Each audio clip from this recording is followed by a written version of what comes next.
salamat sa napagpalaan ng mamahal. Welcome to our 365 daily devotion. Ako po si Alexander Gomez from Batch 3. At ang topic po na tatalakay natin ngayon ay trusting in God's providence. Ngayon po ang ating pag-aaralan ay tungkol sa Matthew chapter 6 verses 26 to 27. At buksan pa natin ang ating puso at isip sa magandang salita ng Diyos. Sinasabi dito na, look at the birds of the air. They do not sow or reap or store away in barns, and yet your heavenly Father feeds them. Are you not much more valuable than they? Can anyone of you by worrying add a single hour to your life? Or sa Tagalog, basta niyo ang mga ipon, hindi sila tatanim ni umaaniman o kaya natitipon na sa kamay. Ngunit pinapakain sila ng inyong amahan na nasa langit. Hindi ba't higit kayo mahalaga kaysa mga ibon? Sino sa inyo ang makakapagpahaba ng kanyang buhay ng kahit isang oras sa pamamagitan ng kanyang pagkabansa? Sinasabi sa verse na hindi tayo dapat na mabalisa sa mga bagay-bagay at ang mga nangyayari sa mundo.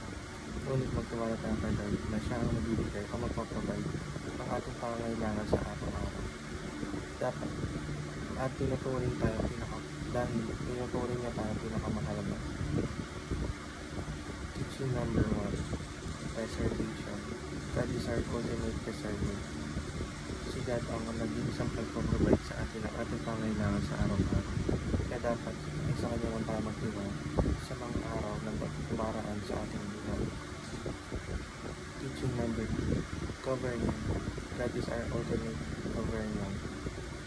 Hindi lang siya ang ating provider ng mga lahat na nakikita natin o nalahan. Siya din ang nag-rule sa ating lahat. Teaching number 3, provision. God is our ultimate provider. Hindi lang siya nagpaprovide ng mga bagay-bagay na basta ginawa niya lang yung tao para mabuhay, pero ginawa niya din yung mga puno, katubigan at iba pa para makompleto yung mga pangangailangan natin. Application number 1, trust in God's ability to preserve. Pagtiwala tayo sa Diyos na siya lang ang may kaya mag-preserve ng mga bagay na ginawa niya. Pinakita din sa atin dito na huwag tayo magtiwala sa mga taong nakakataas sa atin, ngunit sa Diyos lamang tayo magtiwala. Application number 2, trust in God's sovereign control. Pagtiwala tayo sa Diyos na siya lang ang may kayang mag-rule sa buong mundo upang magkaroon tayo ng napakapayapang buhay. Application number 3, trust in God's sufficient provision.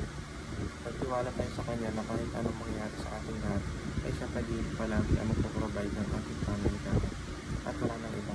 Lahat ng ating needs ay siya lang ang makakapagbigay sa atin. Yun lamang po ang aking devotion. Maraming salamat.